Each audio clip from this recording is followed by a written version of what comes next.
lucky cow woke up on an island full of women, and since then, he's been playing Hunger Games with them all. So the first episode of this second part opens late at night. Someone sneaks into Machi's house and eats the food. The next morning, she wakes up and finds the food missing, but smiles. The next day, everyone gathers at Ma's house. Ayane tells them that someone has been stealing from the village. Machi arrives and everyone immediately suspects her. They believe she might be the thief, so they start following her everywhere. Even though she insists she is not the one stealing, no one believes her. They get frustrated, and since he's got nothing he's doing with his feeble, useless life, they take Ikuto with them. Later, everyone starts investigating and notices a pattern in the houses that have been robbed. They figure out that the next target is either Yukino's house or Korin's house. To catch the thief, they split up and kept watch. Meanwhile, Ikuto and Suzu go home to eat before staying up all night. On the way, they see a vegetable garden completely destroyed. They wonder how one person could have done so much damage. That night, Ikuto, Suzu, and Machi stay in one of the houses, waiting for the thief. Suzu starts feeling sleepy, and they realize that Machi has already fallen asleep with her eyes open. Ikuto decides to stay awake and watch. At the other house, Chikage, Ren, Ayane, and Yukino keep watch. Suddenly, the mysterious thief appears. They try to catch him, but he is too fast. Ayane throws a dart at him, but he grabs it. Ren manages to trap him with a rope around his head, but the thief quickly removes his mask and escapes. At the other house, Ikuto is struggling to stay awake. The thief sneaks in, but when Ikuto jumps to catch him, the thief quickly moves and escapes again. The next morning, Ikuto and Suzu return home, only to find everything inside a mess. Food is scattered everywhere, half-eaten. They hear noises from the bathroom. Ikuto grabs a wooden stick and enters, ready to defend himself. Inside, he finds a girl bathing. He nosebleeds his way to the floor. The girl also faints when she sees blood coming from his nose. After calming down, the girl seems extremely shy and hides inside a basket. She introduces herself as Mei and explains her story. She used to live in a circus but got nervous and went on a trip. Like Ikuto, she got stranded on the island during a storm. She apologizes for stealing food. She admits that she didn't eat all the crops but suspects that her friend Tono might have done it. On their way to find her friend, they run into Meichi. They assume she must know who the real thief is and worry that she will be very angry. Mei quickly runs back to hide at home. Meichi arrives with a mask that the other group found. She claims they are tracking the thief's scent. Just then, Ren shows up and tells them that Chikaji's cucumber field has also been destroyed. They follow the scent and find Mei hiding in the cucumber field. Ikuto spots her disguised as a tree trunk and takes her with him. She explains that she is searching for her missing friend. Suzu arrives with new information, saying they may have found him. They head toward the riverbank, where Machi suddenly throws a dart at someone. The figure quickly covers himself with a cucumber, but then reveals himself. It turns out to be a kappa. Mei runs toward the kappa, hugs him, and defends him. She admits that she was the one stealing food and apologizes. Machi wants to punish them because everyone has blamed her for everything. Ikuto stops her and asks her to forgive them. The other girls also apologize to Machi. She accepts their apologies,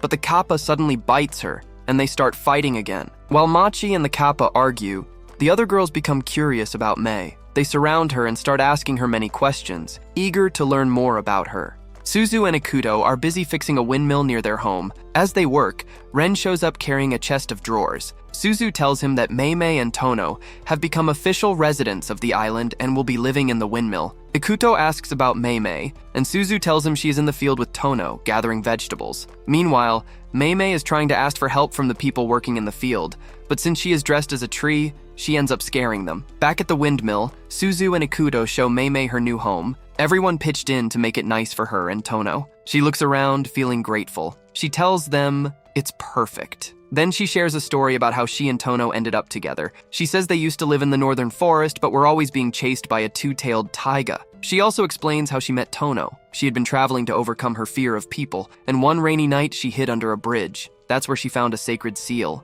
Tono had been punished for something in the past and was trapped inside. When she broke the seal, he was finally free, but he was heartbroken to see that the river was polluted and his friends were gone. So, he decided to travel with her in search of a better place. Later, Suzu and Tono go fishing, while Mei realizes she doesn't have everything she needs to cook. She wants to go shopping alone, but just as she sets out, the boys see her acting nervous. They offer to go with her. They stop by Ren's house, where all the carpenters are working, including the ones who fixed their home. Mei wants to thank Ren, but feels too shy, so she hides inside a barrel. Instead of saying anything, she writes a thank you note. Ren reads it and gets excited. When Mamie praises the chest of drawers, Ren is so happy that she gives her pots, pans, and everything else she was missing. On their way back, they meet Yukino, who greets them warmly. The protagonist tells Meimei this is a good chance to greet her back, but instead of speaking, Meimei disguises herself as a bear. This backfires horribly. Yukino gets scared and runs away before they can say anything. Later, they come across Chikage. Ikuto encourages Meimei to try again, but this time, things take another strange turn. Chikage becomes very interested in Meimei's clothes. She starts touching them. Chikage takes off all of Mimi's clothes, leaving her completely embarrassed. Meanwhile, over at Machi's house, she tells Ayane about the new resident of the island. Ayane becomes curious and decides to go meet her. However, Machi forgets to mention Tono. Ayane finds Meimei with the protagonist and Suzu. Just as she is about to attack, she hears Meimei saying that she hates her own personality. Ayane stops in her tracks. Instead of fighting, she decides to help. She steps forward and introduces herself, but this scares Meimei, who immediately hides as a tree. Ayane tells her that instead of trying to change who she is, she should learn to love herself more. The useless protagonist, Suzu, and Tono all start saying good things about Meimei. Ayane listens, but then she notices something. Tono is a kappa. Her face turns pale. She remembers being attacked by a kappa in the past,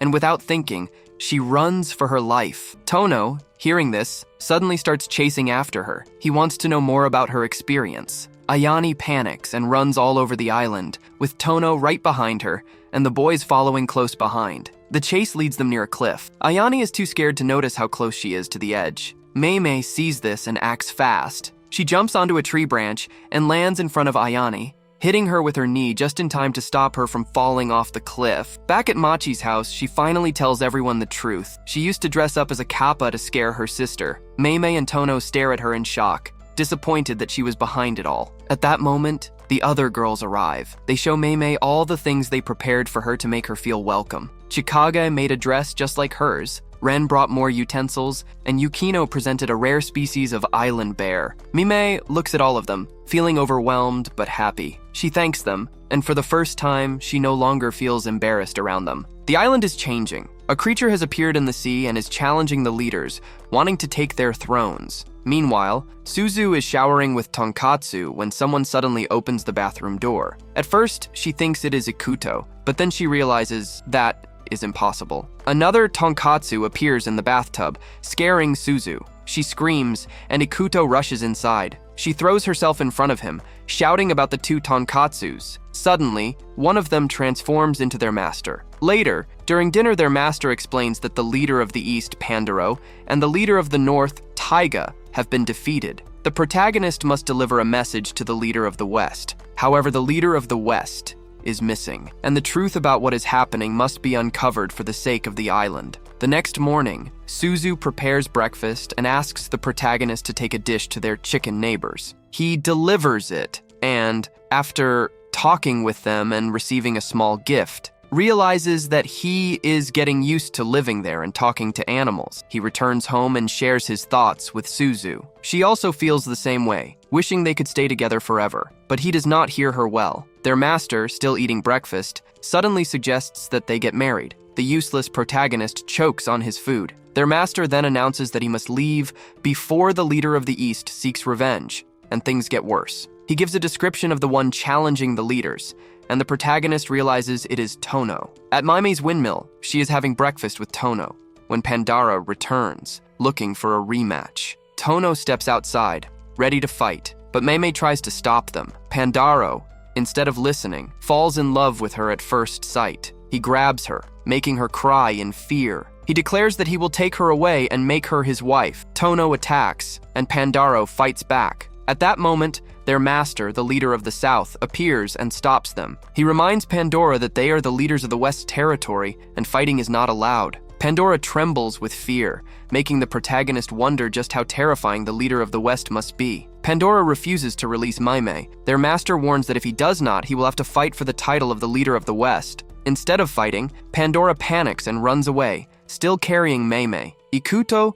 Suzu, their master, and Tono immediately chase after him. While Pandora flees, Taiga, the former leader of the North, suddenly appears and stops him with a single blow. Taiga explains that he is no longer the leader since he was defeated. By order of the leader of the West, he must now take the new leader of the North to their rightful territory. The group stares at Tono, but he denies any involvement. Then, Taiga points to Mei Mei as the new leader. Taiga explains how he lost to Mei Mei, though his version of the story is different. He believes she planned everything to defeat him. In truth, she only wanted to escape and accidentally hit him with a rock. While this is being discussed, Pandora takes advantage of the distraction and flees with Mei Mei again. Everyone chases after him, but they cannot catch up. Suddenly, Taiga appears ahead of Pandora and knocks him away with a powerful strike. He reclaims Mei Mei and announces that he will take her to his territory. Ikuto steps forward, refusing to let Taiga take Mei Mei. Taiga challenges him to a duel for her. Ikuto accepts because he believes a man should always protect a woman. The fight begins,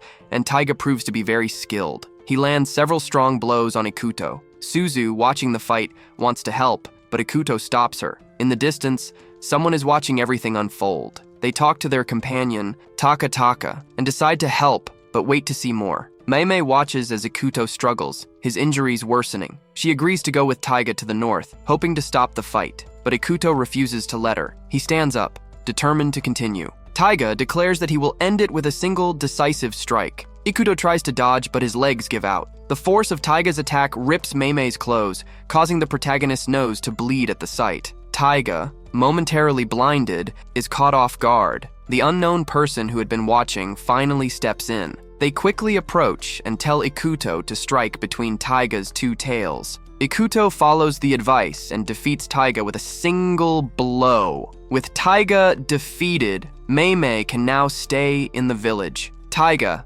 badly injured, leaves. The protagonist wonders about the mysterious person who helped him. Later, Taiga is seen talking to a shadowy figure. It turns out to be the leader of the West. The leader claims he only helped because Taiga wanted to lose. Taiga denies it and leaves. Back in the village, the protagonist bids farewell to Mei Mei. She thanks him for everything and holds his hands, telling him that he looked great during the fight. Suzu watches from a distance, realizing that they are growing closer. Late at night, Chikaji is still snoring away like a lazy sack of potatoes. Panako, who has clearly had enough, bursts in and yells at her to clean her disaster of a room. Every morning, she promises to do it, and every night she conveniently forgets. While this mess is going on, Shiag is busy casting a spell all over the island, and the next morning, things get completely out of control. Suzu wakes up and realizes something is very wrong. She looks in the mirror and screams. She's got cat ears and a tail. Meanwhile, the walking embarrassment known as Ikuto sees himself and freaks out too. He's got animal features now,